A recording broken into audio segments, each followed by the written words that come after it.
हे चाम्स। सो आज हम क्या देखने वाले हैं? आज हम देखने वाले हैं physical education, right. Physical education जो कि सीबीएसई बोर्ड का है, राइट। सीबीएसई बोर्ड का physical education for the class 11 unit number 1 हम देखने वाले हैं। सो ऑलरेडी वीडियो 1 में जो कि सिलेबस इंट्रोडक्शन में मैं आपको बता दिया है कि यूनिट 1 to 10 में क्या क्या होने वाला है, व्हाट आर द टॉपिक्स, कौन कौन से टॉपिक्स कवर होने वाले हैं and what are the subtopics in it, right. So already it has been completed. So if you have missed it, kindly check the my first video for the class 11 के playlist में जाइए, देख लीजिए। आप playlist में देखोगे ना, playlist में देखने से आपको आसानी से मिल जाएंगे, क्योंकि मेरे पास बहुत सारे प्लेलिस्ट है इंक्लूडिंग क्लास 12 वाला, right. So go to playlist class 11, then you will find it out. Okay, so now let's start for the class 11 unit number 1, right. So let's check it out, unit 1 में क्या क्या होने वाला है। So before we start let's know about me. So मेरा नाम है आसिफ इकबाल और मुझे 11 years of experience in teaching physical education. Along with this 11 years of experience, I have qualified as an assistant professor in which subject? Physical education. Along with this, I have completed my masters as well as bachelors in which subject? Physical education. And same physical education for the CBSE class 11 and 12, I will be uploading all the videos on the YouTube, right? So stay tuned to you. So along with this, I have completed my NIC in athletics. I am a national medalist, marathon runner as well as motor skill trainer. So what are the topics we are going to cover? So the entire topic I cannot cover it in one video, one single video में नहीं हो पाएगा. So I will be doing it 2 videos. Okay, for this topic. So in this, what I am going to check in this, first is meaning and definition of physical education. So what is the name of this unit actually? Changing trends in physical education. The unit name is changing trends in physical education. Okay, physical education में क्या क्या changes हो रहे हैं, कैसे हो रहे हैं, इसके बारे में हम देखने वाले। सो नेक्स्ट पॉइंट क्या देखने वाले, सब टॉपिक है AIIMS and objectives of physical education, and third one is career options in physical education. So these 3 points we are going to cover in part 1. Okay, these 3 will be going to be the part 1, and these 2 competitions in various sports at national and international level. So we are not going to check about the district, clusters, state, any other thing. Only 2 things, one is nationals and another is internationals, right? Next is the Khelo India, right? So this is going to be the part 2. ये part 2 होने वाला है। So ये unit changing trends in physical education 2 parts में होने वाला है, and today is the now in this video we are going to cover part 1, right. So सबसे पहले हम क्या देखने वाले, राइट। सबसे पहले हम देखने वाले meaning and definition of physical education, right. Physical education मतलब क्या है? So as per you what is physical education? So अगर if you want to give the answer, you can pause the video right now and just give your answer in the comment box, whatever is the answer है। यार आप लोग को कौन पहचानने वाला है? कमेंट्स में देख के आपको कोई पहचानेगा? कोई नहीं पहचाना तो बेझिझक होइए, be free and give your answers, right. So what is physical education? So I will be explaining. Physical education भी एक तरह का education, it's a kind of education, but इस फिजिकल एजुकेशन को हम फिजिकल एक्टिविटीज के थ्रू करते हैं, that's why it is called as an physical education, right. पर ये फिजिकल एजुकेशन करने से एक इंडिविजुअल का डेवलपमेंट होता है। तो कैसे होता है, क्या होता है, हम आगे के स्लाइड्स में देखेंगे। Let's check it out, right. So let's start with the meaning and definition of physical education, right. Physical education is education, physical education भी एक तरह का एजुकेशन है। It is education through physical activities. क्या है यार? फिजिकल एजुकेशन एक तरह का एजुकेशन है जो कि फिजिकल एक्टिविटीज के थ्रू होता है फॉर द डेवलपमेंट। किसके लिए करते हैं हम? डेवलपमेंट के लिए। फिजिकल एजुकेशन एक तरह का एजुकेशन है जो कि फिजिकल एक्टिविटीज के थ्रू होता है, जो कि डेवलपमेंट ऑफ टोटल पर्सनालिटी, एक इंडिविजुअल, मतलब आप हो या मैं हूँ। मैं फिजिकल एजुकेशन क्यों कर रहा हूँ, आप फिजिकल एजुकेशन क्यों कर रहे हो? क्योंकि हमारे डेवलपमेंट के लिए, राइट, हमारे डेवलपमेंट के लिए कर रहे हैं। Complete full development and full के साथ परफेक्ट डेवलपमेंट के लिए, राइट। इन द किस में फुल एंड परफेक्ट डेवलपमेंट किस में चाहिए? आप मजिल्स में चाहिए, लेग्स में चाहिए, हैंड्स में चाहिए, कहाँ पे चाहिए? माइंड, फर्स्ट वाला माइंड में चाहिए, बॉडी में चाहिए एंड स्पिरिट में चाहिए, right. Mind, body as well as spirit, right. So now what is physical education? What is the meaning of physical? Physical education is a kind of education. It has to be done through physical activities. Physical education is an education. It has to be done through physical activities which leads to the development of child, which leads to the development of child for the perfection. Perfection in what? Mind, body and spirit. So who has given this? Who has given this? It has been given by CABPD. CABPD क्या होता है? देखिए बहुत सारे होते हैं यार, आप भी दे सकते हो, मैं भी दे सकता हूँ, but it's not authentic, right? Authentic के लिए क्या होना चाहिए? कोई ऑर्गेनाइजेशन देना चाहिए, राइट? या कोई ग्रेट स्कॉलर या कोई ग्रेट एजुकेशनिस्ट देना चाहिए. सो यहाँ पे इंडिया का सबसे टॉपेस्ट कौन है? CABPD. CABPD का मतलब क्या है? Central advisory, central advisory board, board of physical education, right? Central advisory board of physical education and recreation, right? So इसने दिया है. सो फिजिकल एजुकेशन भी एक तरह का एजुकेशन होता है जो कि फिजिकल एक्टिविटीज के थ्रू होता है. सो फिजिकल एक्टिविटीज के थ्रू होना चाहिए जो कि it has to leads to the development, एक डेवलपमेंट की तरफ ले जाना चाहिए. किस चीज का development? Mind, body and spirit development के लिए, राइट? सो इसे कौन दिया है? इसे central advisory board of physical education ने दिया. सो नेक्स्ट यहाँ पे always, right? So aims and objectives of physical education. So aims and objectives of, जब भी मैं ये क्लास स्टार्ट करता हूँ ना, हर बैच के लिए यही पूछता हूँ, what is the aim and objective of physical education. सारे क्या बोलते हैं? राइट आंसर देते हैं, it's the overall development. So everyone answer is overall development. Yes, this is 100% right. I agree with it. So if this question is for 10 marks, I will be giving you 10 marks, right? So what is the meaning of overall development? यहाँ पे सब अटक जाते हैं, right? Overall aim of physical education क्या है? Overall development, no doubt in it. पर overall development बोलते क्या है? Let's check it out. So if you know the answer, pause the video and give your answer in the comment box. Comment box में आप अपना answer दे सकते हो, right? Let's move on. So overall development मतलब क्या है? Overall development मतलब first आता है physical development, right? Let's see what are the completely overall development में, which is aim and objective of physical education में क्या आता है? First is physical development, next mental development, next social, उसके बाद आता है neuromuscular development, next emotional and last में आता है डेवलपमेंट ऑफ हेल्थ. इसके बारे में अब हम एलैबोरेट करके देखेंगे. सो ये what is physical development? Physical development मतलब एक इंडिविजुअल के ऑर्गन्स होते हैं ना, वो ऑर्गन्स कंप्लीटली डेवलप होना चाहिए. कैसे develop? In size, right? Size में अच्छे से डेवलप होना चाहिए, शेप में अच्छे से डेवलप होना चाहिए एंड अच्छे से एफिशिएंटली वर्क करना, एफिशिएंटली वर्क करना चाहिए. सो ये ऑर्गन्स मतलब क्या है? ऑर्गन्स का साइज होना चाहिए, शेप होना चाहिए एंड वो अच्छे इफेक्टिवली वर्क करना चाहिए. So what are the organs? अरे यार ऑर्गन्स मतलब आपको पता ही होगा, राइट? Cardiac, right? कार्डिक हो गया है, राइट? रेस्पिरेटरी हो गया है, राइट? कार्डिक हो गया है, रेस्पिरेटरी हो गया है, नर्वस हो गया है, राइट? Nervous system, right? ऐसे आप जितना बड़ा लिस्ट बनाना चाह रहे हो उतना बड़ा लिस्ट बना. सो सारे ऑर्गन्स अपने करेक्ट साइज में, जो एज के हिसाब से, जेंडर के हिसाब से रहना चाहिए, एज के एंड जेंडर के हिसाब से करेक्ट शेप में रहना चाहिए और उसके हिसाब से अच्छे से वर्क करना चाहिए. जब हम फिजिकल एक्टिविटी करते हैं ना, physical activity leads to the development of all the organs, whether it may be a cardiovascular या रेस्पिरेटरी या नर्वस सिस्टम या कोई भी system, to the maximum of its size, shape and effectively working of it is a physical development. सारे समझते हैं कि इतना बड़ा डोले शोले बना, अरे यार इतना बड़ा डोले शोले बनाने से अगर किसी के ऑर्गन्स ठीक से काम नहीं कर रहे हैं, क्या वो डोले शोले क्या काम आएंगे? डोले Sholay is not an physical development. Working effective of all the organs is an physical development, right? Next क्या आता है? Next is the mental development. Mental development मतलब क्या? एक इंडिविजुअल का अलर्टनेस ऑफ माइंड,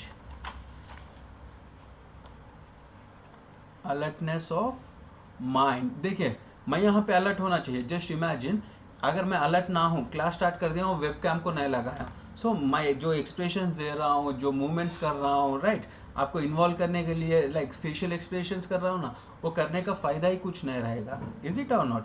सो मैं अलर्ट रहना चाहिए ड्यूरिंग द क्लास की I have to take the class, and I have also has to make sure that whether the webcam is working properly or not, whether my pen tab is working properly or not, whether the charging is going or not. यार देखिए for example मैं 80% video finish कर रहा हूँ ये class, last 20% बाकी है, bat of हो गया है, तो रिकॉर्डिंग तो नहीं हो पाएगा, राइट, रिकॉर्डिंग भी कंप्लीट नहीं हो पाएगा, उसमें क्या होगा, फिर से मुझे स्टार्ट से, so I need to be very alert, is it और नॉट, लैप ही ऑफ हो गया, बाकी का 20% तो मैं बाद में नहीं कर पाऊंगा, then again I need to start from 1 to 100, is it और not. So that's the reason I need to be very alert with my mind. I need to check it. I need to keep an eye on everything, right? So alertness of mind. उसके बाद में deep concentration होना चाहिए. What is a deep concentration? Deep concentration in the sense, देखिए मैं यहाँ पे class पे हूँ ना, क्लास पे ही मेरा अटेंशन होना चाहिए. मुझे अच्छे से बिरयानी का स्मेल आ रहा है किचन से, तो ऐसे देख के आए लेग पीस मेरे लिए लगाइए बोल के उधर बात कर रहा हूँ, यहाँ पे क्लास ले रहा हूँ, ऐसे नहीं होना चाहिए. सो मेरा कॉन्सेंट्रेशन उधर भी रह रहा है, इधर भी रह रहा है, ऐसे नहीं होना चाहिए. कभी कभी mind absent body present mind absent बोलते हैं ना स्कूल में, this is one of the best example, right. So next क्या आता है, last one is the calculated movements.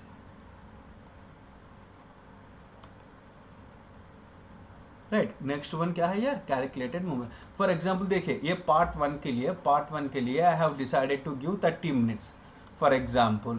तो मैं क्या कर रहा हूँ, राइट, इसके बाद पार्ट 3 में 3 पॉइंट्स डिस्कस करने वाला हूँ. फर्स्ट क्या है कि meaning and definition of physical education, उसके बाद aims and objectives of physical education, then career aspects of physical education. तो for example first point and second point के लिए मैं 25 मिनट्स फिनिश कर दिया हूँ. तो लास्ट वाला 5 मिनट्स में करने से क्या होगा, इसमें बढ़िया सा एक्सप्लेनेशन होगा, इसमें कुछ भी नहीं होगा, तो ऊपर माइल्ड होगा. So I need to make sure, so 30 minutes है ना, ईच टॉपिक के लिए I should not give 10 minutes और near by two, it might be 9 minutes और it might be 11 minutes. It should not be like 20 minutes 5 minutes 5 minutes, right, ऐसे नहीं होना चाहिए. So I need to be calculate, मेरे सारे movements calculated रहना चाहिए दिमाग में, right. So next one is the social development. ये सोशल डेवलपमेंट क्या होता है, एक चीज मुझे बहुत ज्यादा याद आता है, तेरी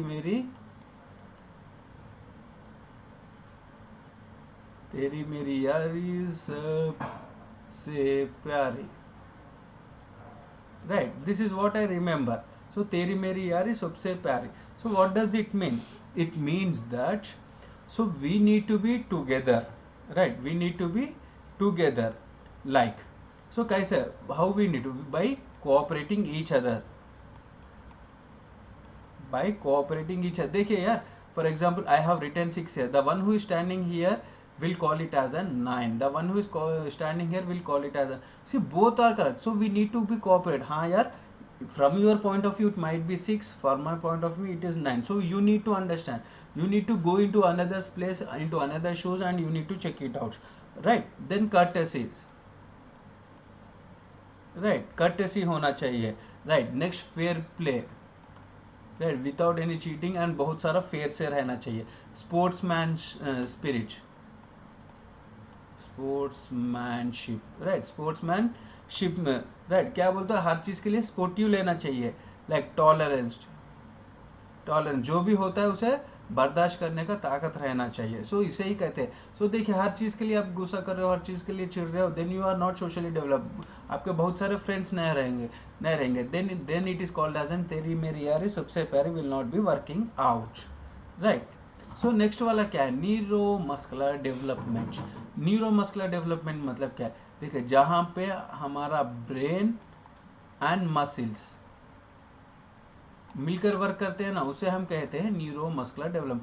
देखिए for example you are playing cricket यार, तो बैट्समैन क्या कर रहा है, बैट्समैन है, he tried for the 6. As a fielder आप क्या करते हो, खड़े रह के आप, बॉल आपके हाथ में आता है बोल के गेस करते हो क्या, बहुत रेयर ही होता है. पर 99.95% क्या होता है यार, 99.95% क्या होता है, 99.95% क्या होता है बोलिए, you have to move from one place to another place. आप कैच के लिए जा रहे हो, आप रन करते हो एंड कैच के लिए जाते हो, right, you will be going for the catch. तो वहाँ पे कैच करने के लिए आप बॉल का स्पीड, एंगल, डायरेक्शन, हर चीज़ देखोगे। मैं कितने स्टेप्स में वहाँ पे रीच होना है, कितना फास्ट से जाना है, डाइव मारना है या बेंड होना है, यानी तो आराम से भागते हुए कैच कर सकता हूँ। कैसे कैच कर सकता हूँ बोल दो, आप क्या कर रहे हो, you are using your mind, अपना दिमाग यूज़ कर रहे हो। वो दिमाग क्या कर रहा है, मैसेज भेज रहा है सारे मसल्स को कैसे रिस्पॉन्ड होना है बोलकर। सो यहाँ पे दिमाग और मसल्स जो भी इस्तेमाल में आ रहा है ना, उसे ही हम कहते हैं न्यूरो मस्कुलर डेवलपमेंट। अब बॉल आ रहा है यार, बॉलर बॉल कर रहा है, एज ए बैट्समैन आप क्या करोगे, आपको जो शॉट पसंद है वो खेलोगे या बॉल के हिसाब से आप मूव होगे, बॉल के हिसाब से। तो बॉल हाँ ये यहाँ से आता है, so it may go like this, so I need to play like this. So bat का एंगल, बॉल को देखते हुए, हर तरफ से फील्डर को देखते हुए आप एनालाइज करोगे, दिमाग से एनालाइज करोगे, मसल्स के साथ, बैट के साथ एग्जीक्यूट करोगे। सो उसे ही कहते हैं न्यूरो मस्कुलर डेवलपमेंट। जहाँ पे दिमाग और मसल्स यूज होता है ना, उसे हम कहते हैं न्यूरो मस्कुलर डेवलपमेंट।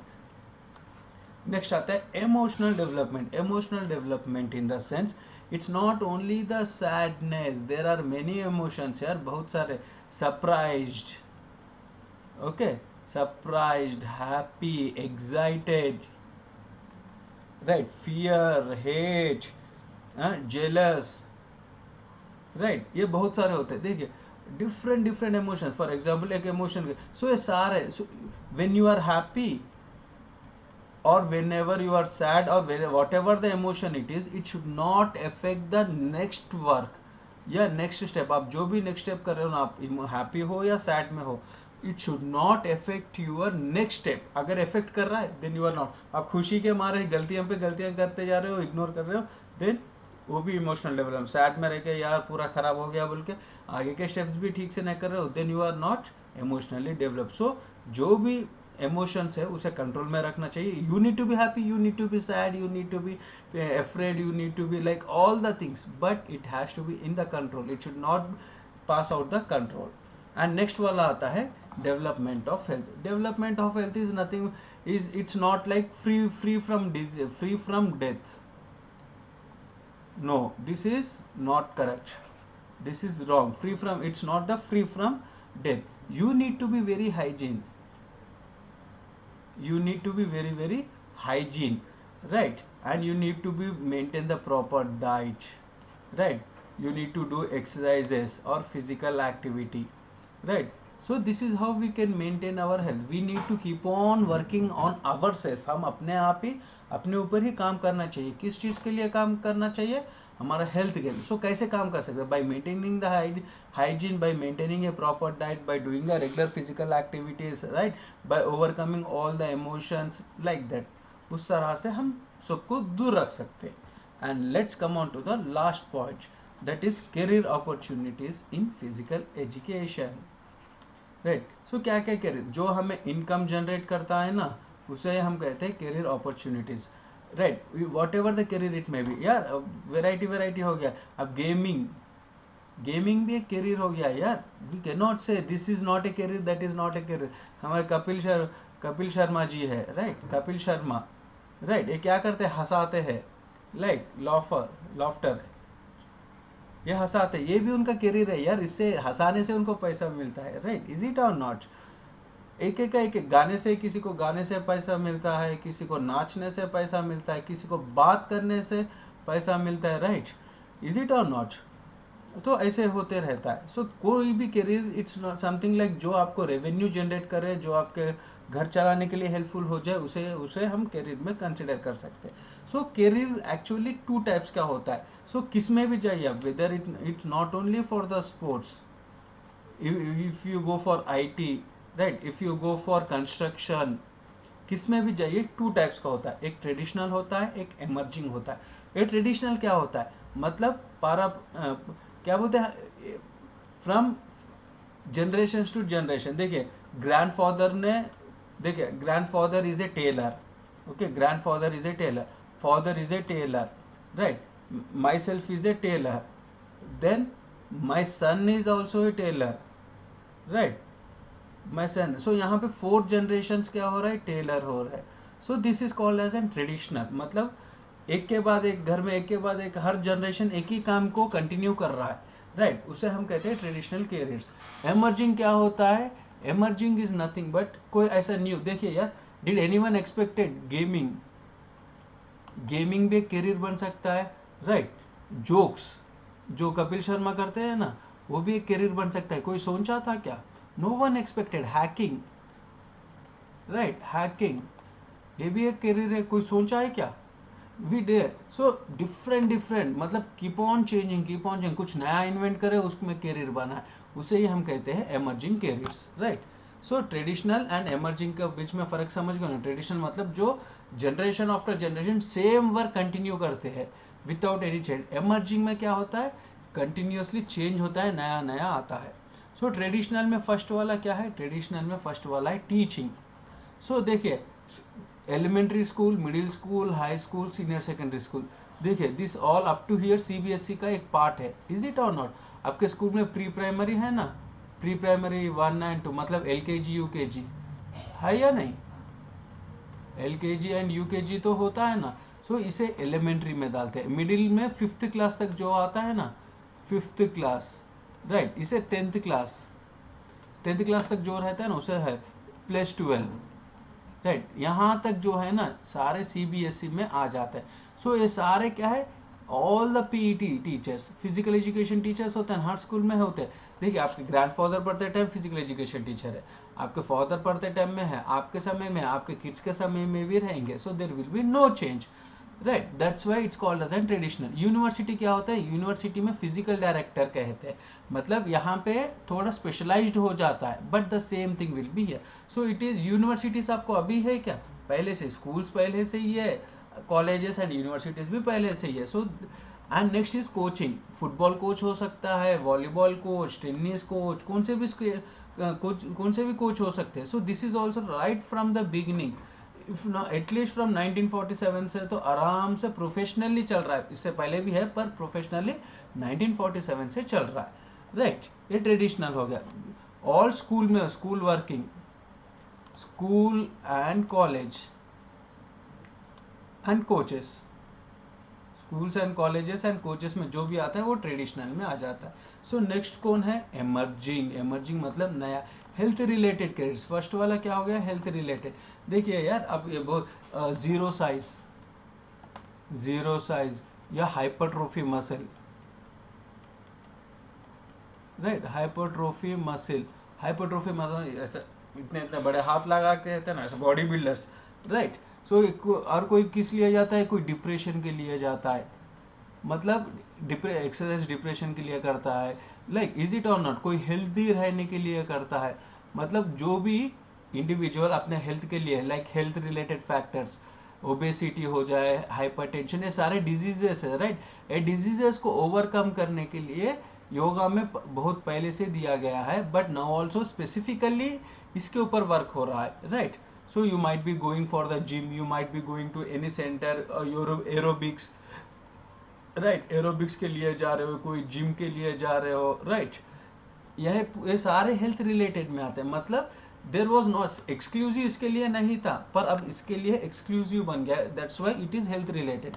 सेकंड में क्या आता है? सेकंड में एडमिनिस्ट्रेशन रिलेटेड, मतलब देखिए यार, पहले क्या होता था? स्पोर्ट्स कॉम्पिटिशन होता, पर अब क्या हो रहा है पता है आपको? नेक्स्ट 2 years तक कौन कौन से स्टेट में कौन से कॉम्पिटिशन होने वाला है। देखिए फॉर एग्जाम्पल टोक्यो ओलंपिक्स जो कि 2020 में होने वाला है, यू नो व्हाट, 2020 में जो टोक्यो ओलंपिक्स होने वाला है, it has been decided in the year 2012, मतलब 8 साल पहले ही डिसाइड हो गया है, right. You know what, the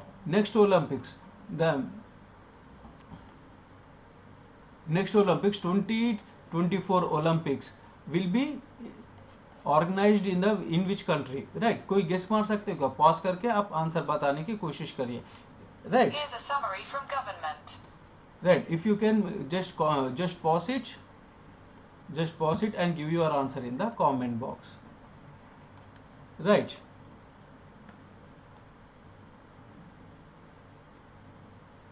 So it will be in the Peru में होने वाला है, right, पेरू में होने वाला है 2024, इवन 2028 ओलंपिक्स भी डिसाइड हो गया। सो ये सारे मतलब पूरा रोड मैप बनाने वाले होते हैं ना, रोड मैप, जो भी रोड मैप बनाने वाले थे ना स्पोर्ट्स के लिए, फिजिकल एजुकेशन के लिए, वो लोग के लिए कहते हैं administrative related works, right. Next में परफॉर्मेंस रिलेटेड, थर्ड पे आता है परफॉर्मेंस रिलेटेड करियर्स। एक होता है एज ए प्लेयर, एक होता है एज ए, देखिए फॉर एग्जांपल क्रिकेट प्लेयर ले लीजिए, आईपीएल खेल रहा है, कितने पैसे आ रहे हैं, राइट। प्रो कबड्डी खेल रहा है कोई, okay, not cricket player, some other player, okay, pro kabaddi, right, कितने पैसे आते हैं उससे। Premium badminton league, okay, badminton खेल रहा है, मतलब as a player also you can keep on earning the money. As official ये सारे टूर्नामेंट्स को एम्पायर्स चाहिए ना, एम्पायर्स, बिना एम्पायर्स के कैसे करेंगे, झगड़े के सिवा कुछ नहीं करेंगे, राइट। सो एम्पायर्स किस में आते हैं, ऑफिशियल्स में आ जाते हैं। सो एज ए प्लेयर भी पैसे कमा सकते हैं, एज ए एम्पायर जो कि है एज एन ऑफिशियल भी पैसे कमा सकते हैं। एंड नेक्स्ट में आता है career in communication and media, right. अब टेलीविजन सेक्टर में भी, not only print and electronic, दो चीज़ों में भी हम अपना करियर बना सकते हैं, right. How, what are sports journalism, देखिए you can become a sport, आराम से क्या कर सकते हो, स्पोर्ट्स के ऊपर जर्नलिज्म कर सकते हो, इंटरव्यूज कर सकते हो, बहुत सारे आते हैं ना, टेड टॉक्स के सब बहुत सारे आ जा रहे हैं बीच में, इज इट और नॉट, बहुत सारे, मतलब बहुत सारे कर ले सकते हो। You can be a journalist, interviews करते हैं ना आफ्टर द मैच, आपका फीलिंग कैसा है, क्या है, that one. So book writing, so आप बायोग्राफी लिख सकते हो, you can write a biography on any of the players, right?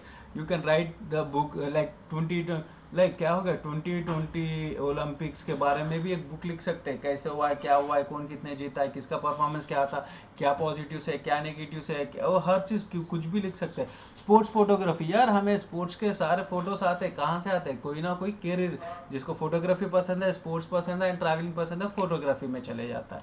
Book publishing, right. Marketing, sports industry, देखिए आप जो भी गेम्स खेलना चाह रहे हो, जो भी गेम्स खेलना चाह रहे हो, उसका गुड्स होता है, इक्विपमेंट, गुड्स और equipment, is it on, equipment होता है, इक्विपमेंट में आपको कोई ना कोई मैन्युफैक्चर करना चाहिए, उसको सेल करना चाहिए, उसमें ही आता है sports industry. It might be your dresses, it might B equipment, कुछ भी हो सकता है, it can be anything, it can be anything, right. So thank you very much for today. So let's meet for the part 2 of changing trends. Changing trends in physical education.